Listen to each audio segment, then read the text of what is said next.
Welcome to I'm Spiritual But, starring the award-winning author and actress Anne Scottlin and globally renowned speaker and award-winning author Dr. Roger Leslie. I'm Spiritual But is a one-of-a-kind talk show about inclusive spirituality for religious and non-religious people alike. It's our vision to inspire everyone to discover their own unique spiritual experience. Email us at hello@imspiritualbut.com. We'd love to hear from you, or if you have a guest to recommend for the show. Thank you to USA Global TV, to our sponsors, and to all of you for spreading the word. And now, Anne Scottlin and Dr. Roger Leslie.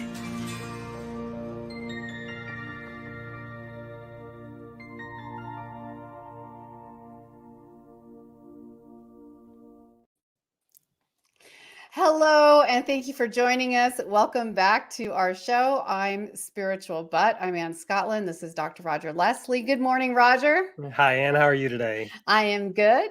Or good afternoon and good evening to all of you, wherever you are watching today. And we just want to give you such a warm welcome. We have such an amazing guest today, ANOUSHA. So if you know ANOUSHA, hang in there. She'll be here in just a minute. And we're excited to have her with us live today. If you would, please do us a favor and like and subscribe to the show on whatever platform you're watching on. And this is a live show, so you can send in your comments and questions throughout the show.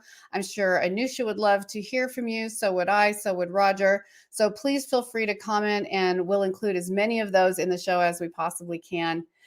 Before we get started, though, Roger, just share with our viewers, if they're new, what this show is about and really what the purpose is. So the purpose of our show is to reflect the light of every viewer so you can live your dreams more fully and trust your own spiritual path more profoundly. So what we're doing here is just opening up conversations and learning about different people's spiritual journeys, not to necessarily encourage anybody to change your spiritual journey, but simply to open our minds to the possibilities of where spirituality can take you if you just trust your own soul and go where it leads. Amazing. That's so beautiful. And thank you so much for that. So without further ado, we're going to introduce a wonderful person, a dear friend of mine, and a beautiful soul sister, ANOUSHA. Please welcome ANOUSHA to our show today. Hi, Anne. Hi, Roger. Hi, everyone. Thank you. Hello, welcome. Thank you so much for joining us today. ANOUSHA is an incredible writer, actress, and director from Hollywood, who has come from her Persian roots far away and has a phenomenal spiritual and life story that has brought her to where she is today. So we're super excited to have her here.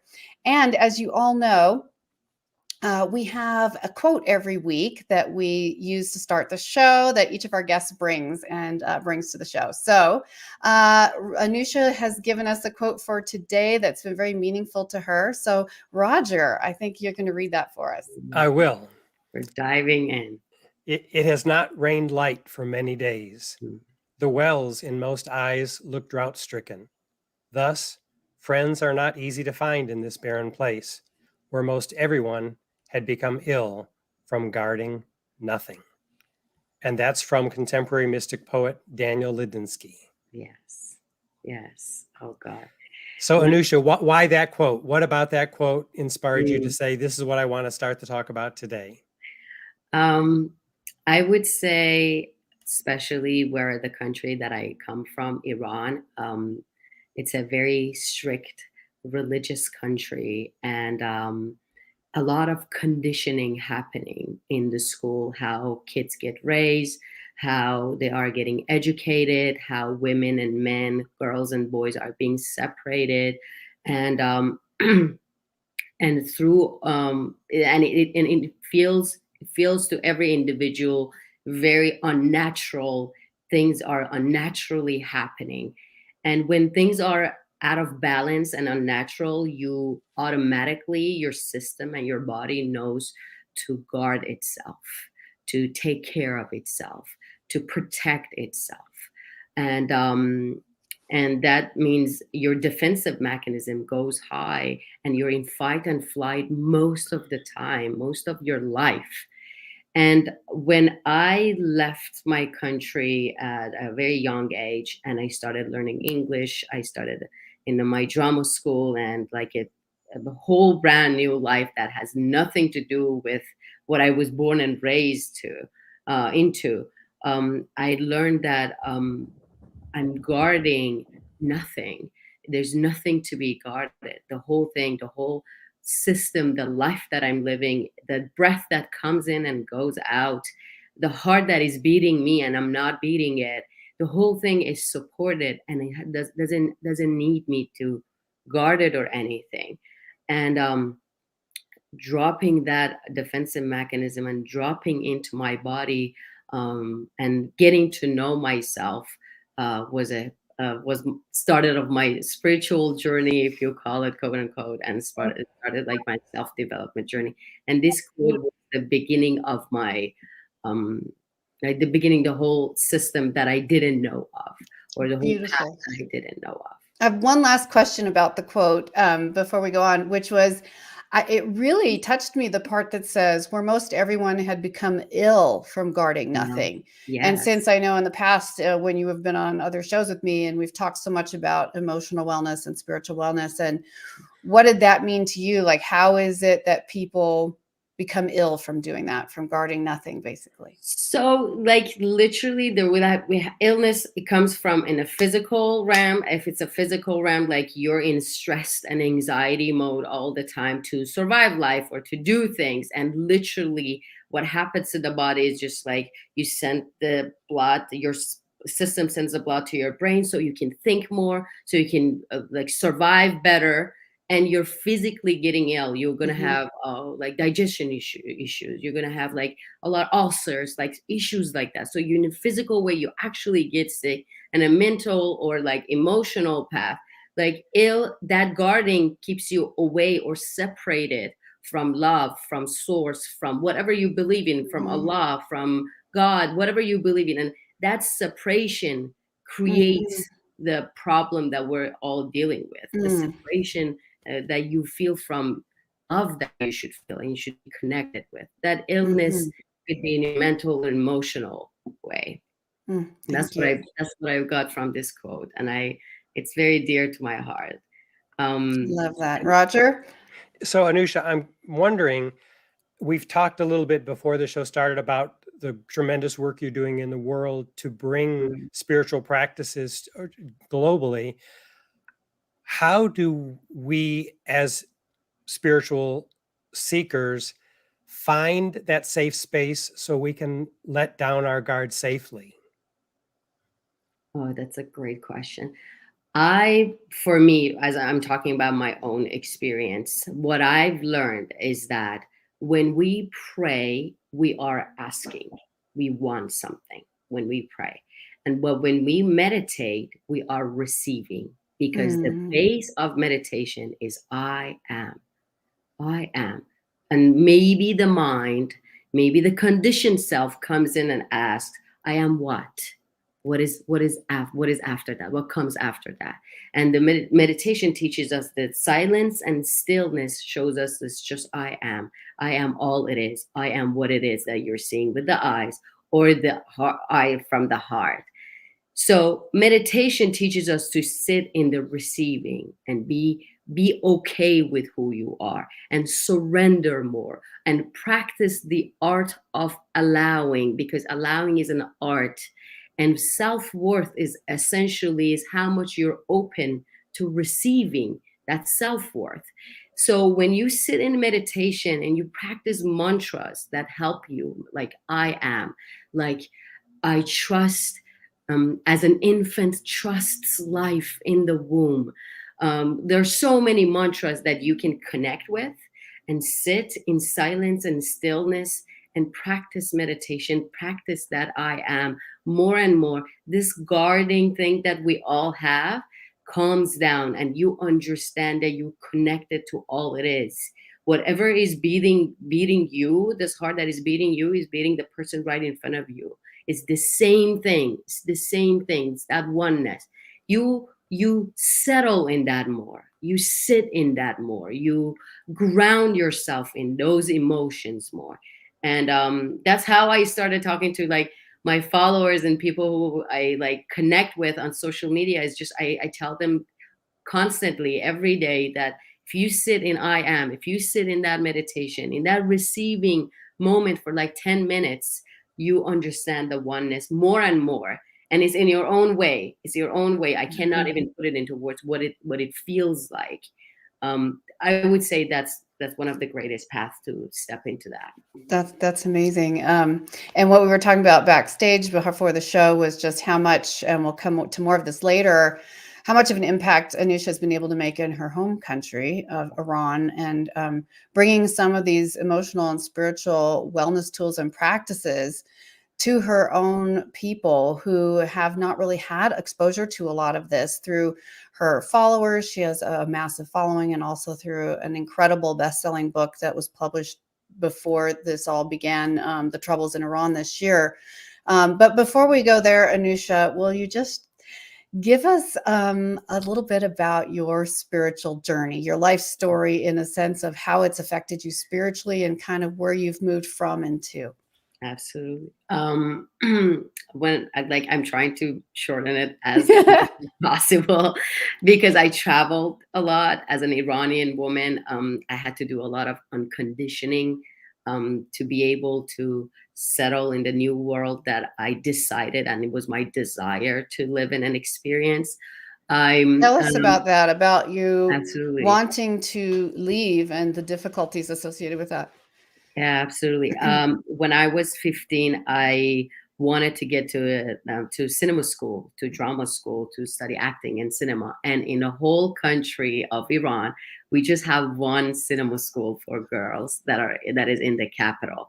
And I am from a smaller city in the south of Iran. It's called Shiraz.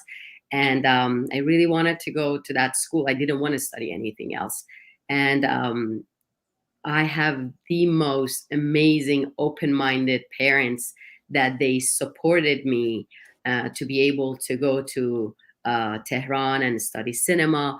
But that age in a country that is very strictly religious and not happy for a woman to get out of the city in the country like that and study acting, which is already a shame to so many families, and the cultural thing that art is not a major.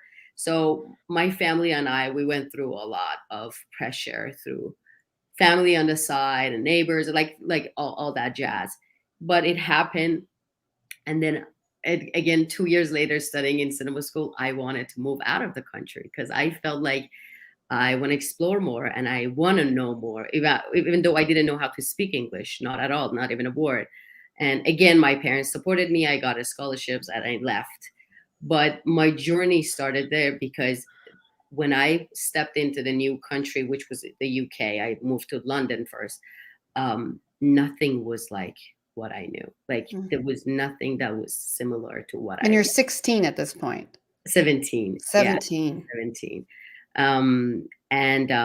I didn't know anything, and I didn't know anybody, and I didn't know the country and not the language.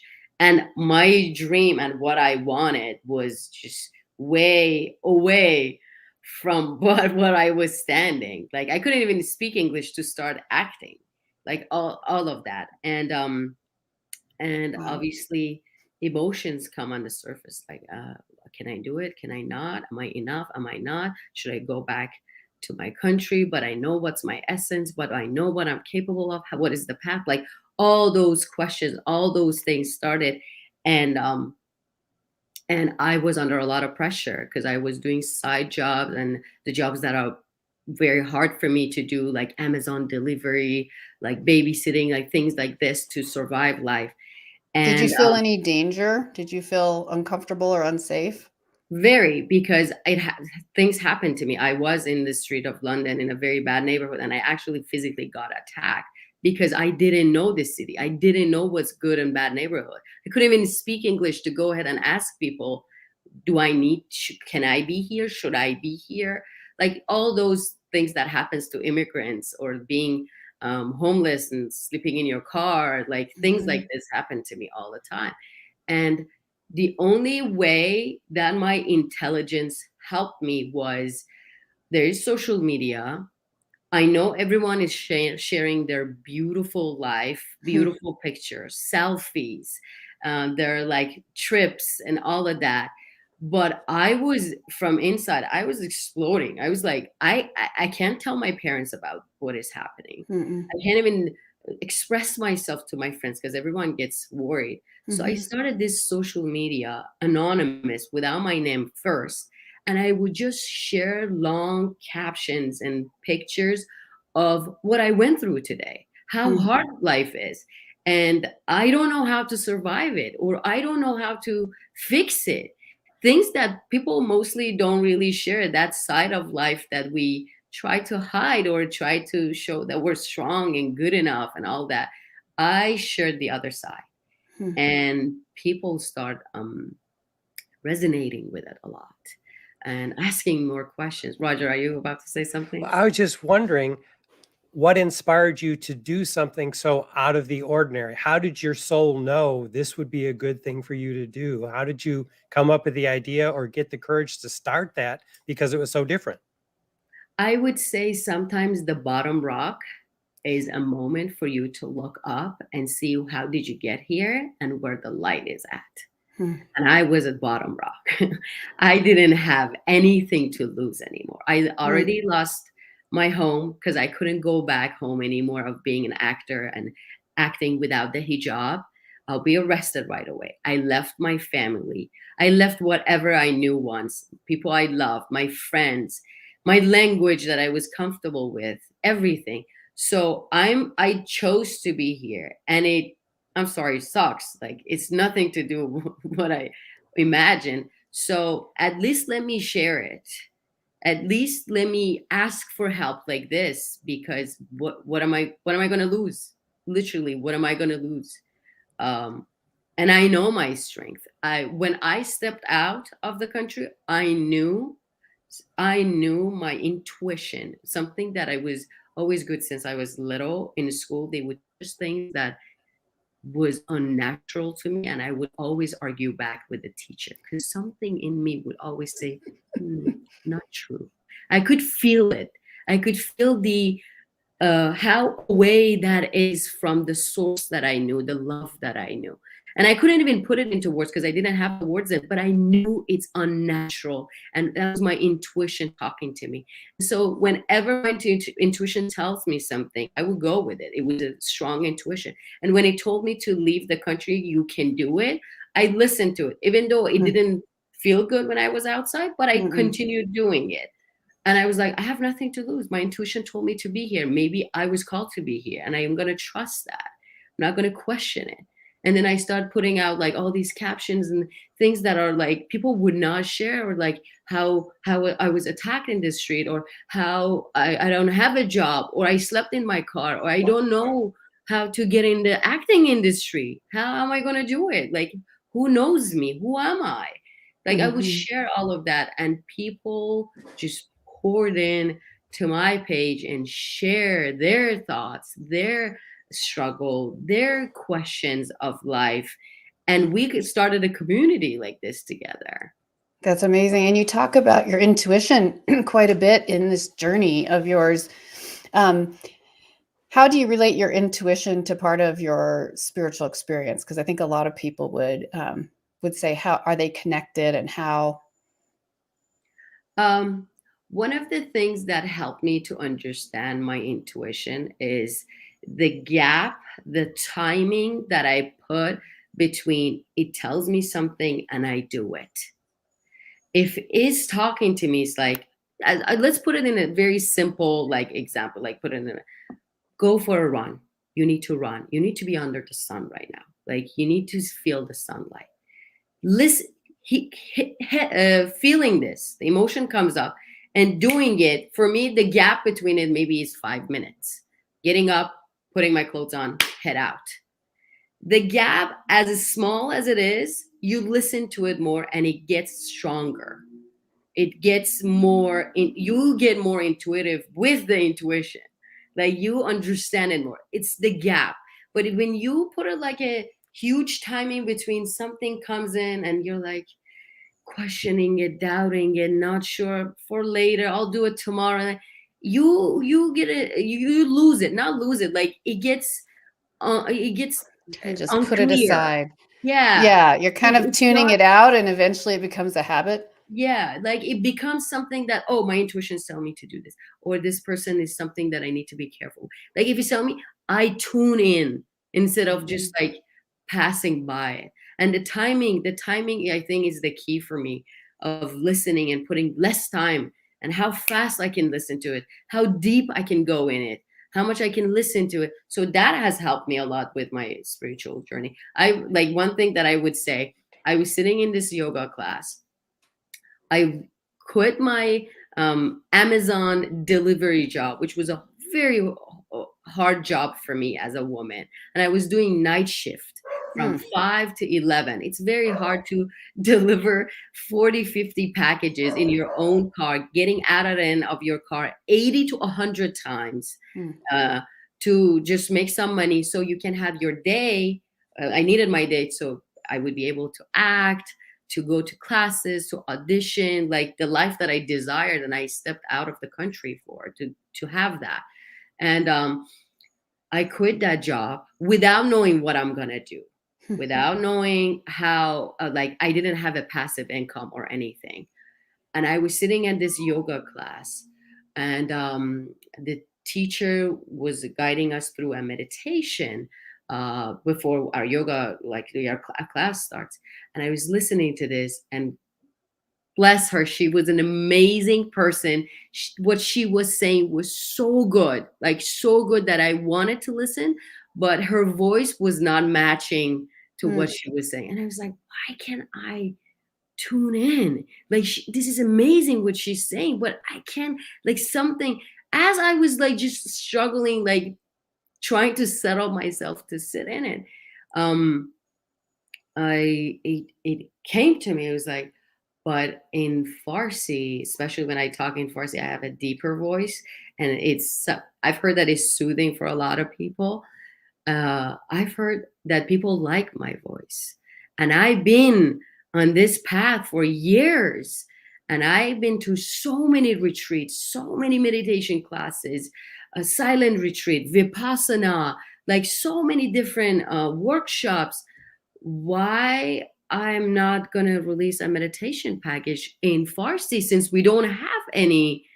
And my intuition was just talking to me. 2 weeks after that, I released my first meditation package. I'm talking about the gap.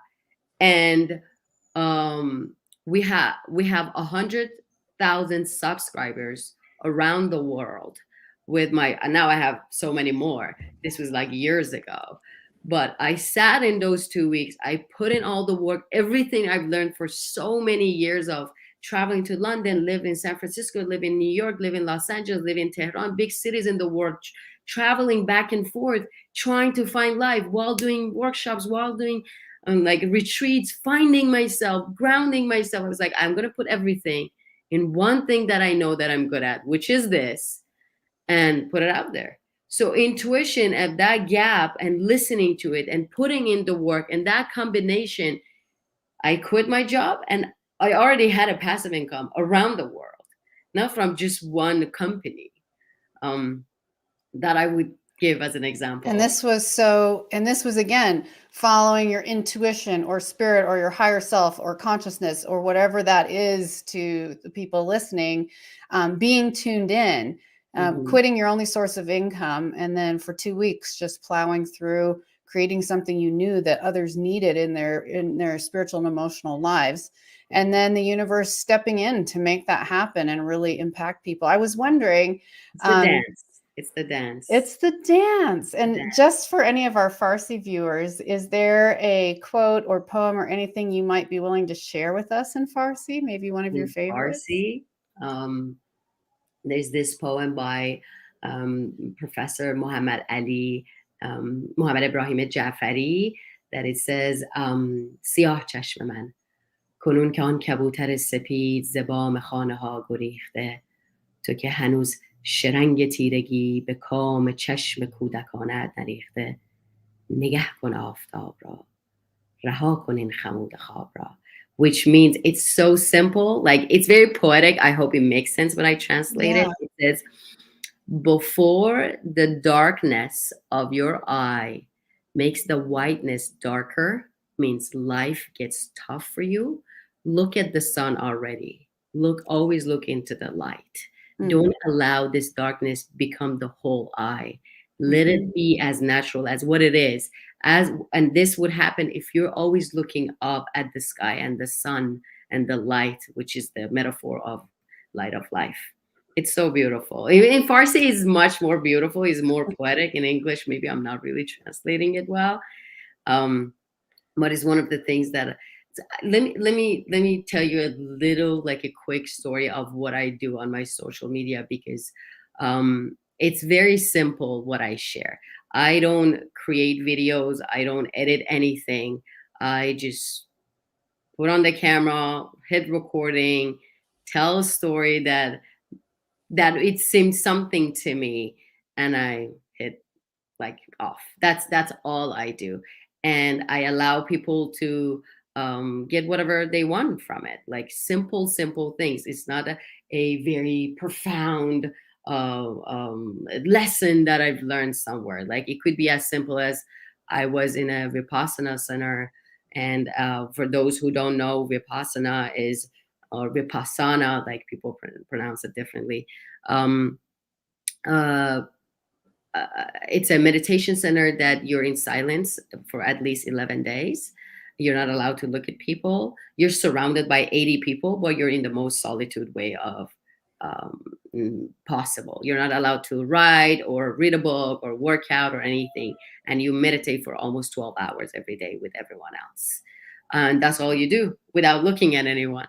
And I was there, and my birthday happened to be there in the middle of the whole thing on the 5th day. And when you're in that silence for so many days, surrounded by people where you're not allowed to talk, and meditating that much, all your emotions and all your things that you try to not really dealt with in life comes up on the surface, and you're going through a lot. And my birthday was a very chill day. It was like, okay, I don't need to be so emotional. I can spend it like with no pain or anything. And while this 5 days passed, I noticed this lady that had an injured hip, and she was walking with her injured hip. And when we had dinner is just fruit and tea, and you stand in this long line to get to one cutting board and two knives that everyone just get one cutting board. So, and let me put it this way, everything is so fantastic. You don't mind standing in this line. Everything has slowed down like drastically. You're looking at everyone's dress. You're looking at every detail of how people are breathing, how people bodies are moving. And this lady that I just told you about, her hip was behind me. And for some reason, I had this intuition to slide my cutting board, because I didn't need it, in front of her, so she can just cut her fruit, fasten her process up, so she doesn't need to stand for that long, so she can go sit any. And accidentally, she, under her breath, she said, "Thank you." And being silent for 5 days, not hearing anyone's voice, not like on my birthday, and the word "thank you" is one of the most strongest like things that we need in life, to be thankful and ask people to thank us, to be seen and see things like that energy, that thank you energy. And it brought me to, obviously I started crying so hard, and I was the sunset, and I was standing outside and having my orange and crying my eyes out and thinking of the word thank you, and deeply diving to that way more. And when I came home, I sat in my meditation, and I was like, I want this depth that happened to me with this word in that silence just stay with me. So I would share stories like this on my social media. Wow. That's Like amazing. the word thank you, or can you write Yeah. a thank you letter to yourself after this? I love that. I love that about the gratitude. Yeah. And Roger, did you have a question about her book for her to share, or? I did want to ask you about mention something about your story earlier, because when you shared how you got the inspiration to do meditations in Farsi, Mhm. it just made so clear to me that we all have a particular and unique talent or skill or purpose. And you were wise enough to just listen to that voice of inspiration, that intuition, and act on it. A tenet that I teach my followers is take inspiration to action. Yes. Inspiration to action. It's all one movement, inspiration to action. There should be no gap. But that illustration just so beautifully conveys for all of us, me especially, and the viewers, how powerful it is to realize we're all here for a reason. We all have a unique skill or talent that is only ours to give. And you've done that, and you're doing that. And part of how you do that is through your book. So please tell us more about this book. So I have this routine, and it's been 8 years that I journal every night for sure. And people might ask, like, what do you journal exactly? Your life? And then I journal emotions. How do I felt today? Because what I've learned in life is that whatever we're doing, this live podcast and any book we write and any career, family we create, all of that is to share emotions and feelings. And through that, we're expanding the awareness. The consciousness is expanding itself through bodies and human beings. And how is through emotions, because emotions are moving us. Feelings are the things that are moving us. There's no any other purpose to move around if you're not feeling it, because it feels fake. So I would share emotions and feelings. How did I felt today? And how did it feel doing certain things today? And it's been part of my journey for the past 8 years without missing even a night. And it happened like while I'm so in it, and I normally do it after my meditation because I am in that receiving and calmness. And I start writing, and I let the emotions comes up, and I cry sometimes, and I even get my rage up. Like it happened, so many emotions come up, and it happened that I create mantras that is helping me, or a word comes up like trust. Like I had this moment a lot in my life, trust, and I keep writing it. I'm like, trust. When was the last time I had this? I had trust in what paths or what situations I had major trust. Can I bring that feeling back right now? Can I remember it? Trust. And I keep writing it. Like maybe lines after line, just trust and marinating in that feeling. So I do things like this with myself, just creating mantras, creating ways of making some primary states emotion, some emotions to my primary states. Or if a poem worked for me, I want that as my primary state. So I did this for so many years, and my followers would ask me, like, how did you make this your primary state? Or why this mantra is helping you? So those questions became more and more every day. I would get hundreds of messages like that. And it came to me, I was like, I know I've been marinating in this almost a decade. I can put all of it in one book. So I wrote a 365 pages book that every page has something for the day. And half of it is half is a mantra or a quote for the day, or a scientific fact, or something that would help you to guide the day with an intention. And at night you come and write in it, because the other half just has lines for you to write in it.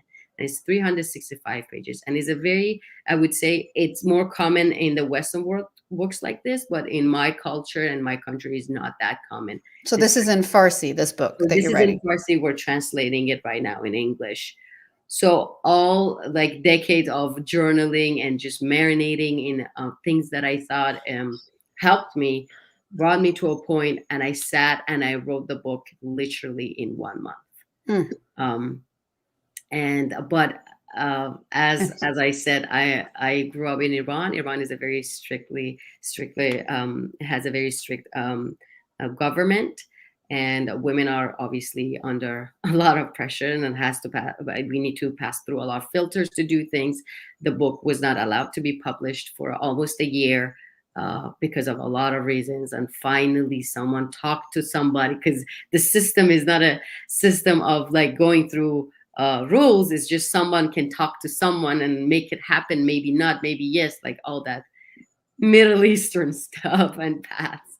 And it happened, and we released it, and in 6 weeks we sold more than 50K copies because people are hungry for knowing more, and it's very amazing to see this. And what And did you call it? Sorry, Roger. Go ahead. What was the title? So the name of the book is Bidari in Farsi, which is awakening. It's just like you need to be awakened to write. You need to be awakened Beautiful. to get to this. I love that. or be Roger? called into it. Yeah. Were there any specific feedback that you received from any of your readers that let you know, wow, this is making a difference? How Right. did people in your native country respond in a way that might be surprising or unique to people around the Mm. rest of the world? I would say the amount of messages that I've received from this book has lifted my life to a way that, like, some days I would say I don't need to live anymore. Like, I got what I wanted, like, to that point. But I would give one thing that really it stuck with me. So the very first page of the book is the page of gratitude. That's what I said, to thank you, because it sat with me. So I ask people, I guide them through a meditation, a 5 minutes meditation in the first page. Do this, breathe like this, settle in your body, lay down, blah, blah, blah. And I give them a way of saying thank you in Farsi. Thank you for this. Thank you. Start with thank you, finish with thank you. And go through it and allow whatever you're thankful, your body or the mind or the heart is thankful for, come on the surface. Don't stop this practice. Lay down and do it. Maybe 2 minutes, maybe 20 minutes. You don't know. So this girl came back to me and she said, I start thanking my body, the body that is carrying me all this time, every part of my body, my fingers, my eyes that are seeing it. And I start thanking it. Thank you for, like, and then I realized that the book of the power of now is talking about the presence behind the eyes, the presence behind the ears, and being here. She said, after doing that practice with my book, I now realize the me inside of the body. When they say the me is separated, the me is observing, the me is the observer, what it means. She said, I have read that book 6 times. I kind of understood it, but now with 10 minutes practice, I got, oh, I am separated. I am the observer. I understand now what it's saying. Or even people who are doing the very first page came back to me. They said, we never thanked ourselves. We never say thank you to ourselves, to the world, to our parents, because it's very cultural, especially that thank your parents all the time. But we never did it to ourselves, and how much they release they had and how much they cried with it and all of that. So the very first page, it hits you hard enough to stick with it, and I hopefully last for a whole year. That's amazing. And I'm sure that you've heard from many people of how, especially in your home country, of how transformational this has been. Yeah, for sure. I mean, one of the things that I did with the book that was very helpful and profound, I would say, is that I created 3 posts on social media, because we're a community on my page. And what I said on that post is that if wherever you are in the around the world, it doesn't matter, you're just in Iran, because people from Afghanistan speak Farsi. There are so many countries that they speak Farsi and they can read the book. It's not just Iranians. But what I said is that anywhere around the world that you're at, comment on this post, say that what kind of partner, like business partner and friend, you're looking for to do what with. You want to meditate with, you want to go on a hike. And I would say, if you don't have any ideas how to do it, start the Bidari book, my book, together with someone else, because it's just a daily journal you can. And I posted 3, like I had 3 different, one for Iran, for outside, one like all that. Each post had 22K and more comments that people are looking for each other. And through my page, because we all kind of get my page, like get the idea of what I'm talking about, so their mindset could be very close to each other.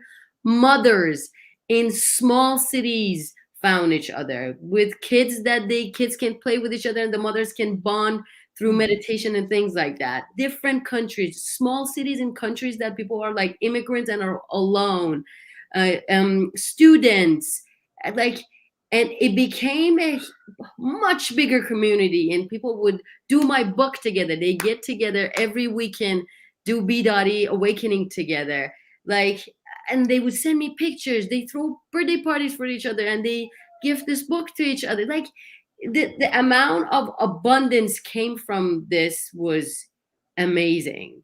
That's so Not just I'm beautiful. not just talking about like for people that they came, the community got stronger with this. Incredible and so inspiring, Anusha, because this is just such an example of what from this side of the world we're trying to create, which is a global conversation, a spiritually inclusive conversation of just human to human, and not focusing only on all our differences, but like, how can we support and be there for each other? It's such a part of that spiritual experience. It's such a part of belonging.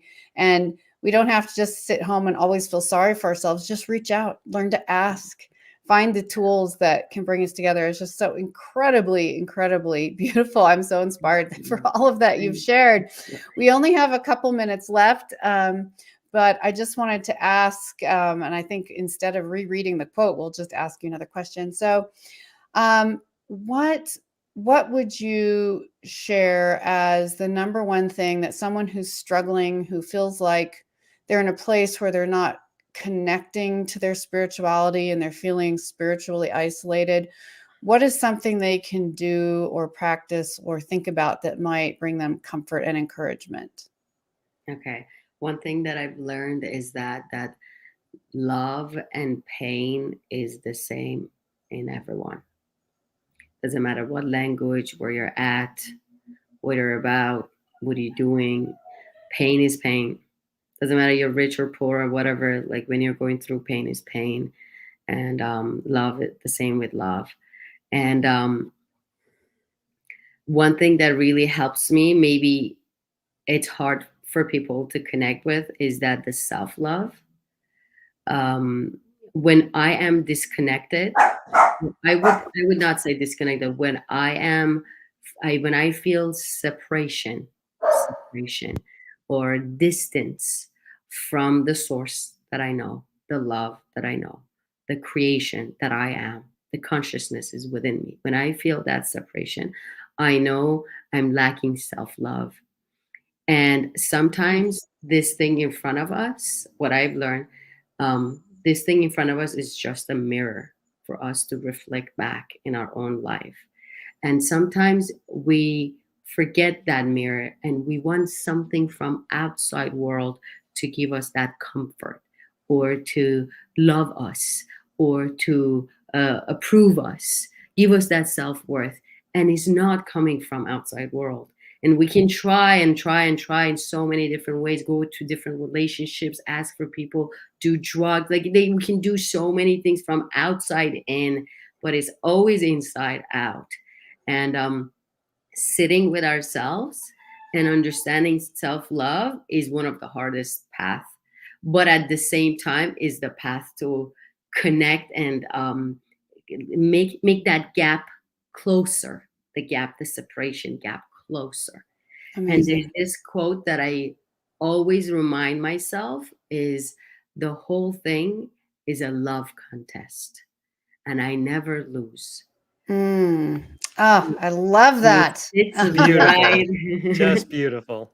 Yeah, Wow. it's a love contest. And I always think when I'm in a situation that it's challenging, struggling, feeling that separation, I'm like, Anousha, it's a love contest. Can you be more of a lover?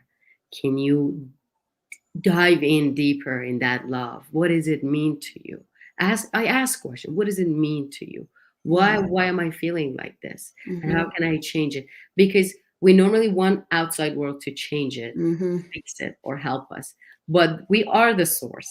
We are the creator. We are part of that abundance, and we have the power. It's not just words. We are creators. That's amazing. I hope that you will join us again. I would love to have you back just to talk about how we can learn to love ourselves, because that's something that you talk about so much. And it's something that I think most people struggle deeply with. Yeah. And it's so hard. But what you just shared is so incredibly beautiful. We have about 10 seconds left. Roger, did you have any final comments or?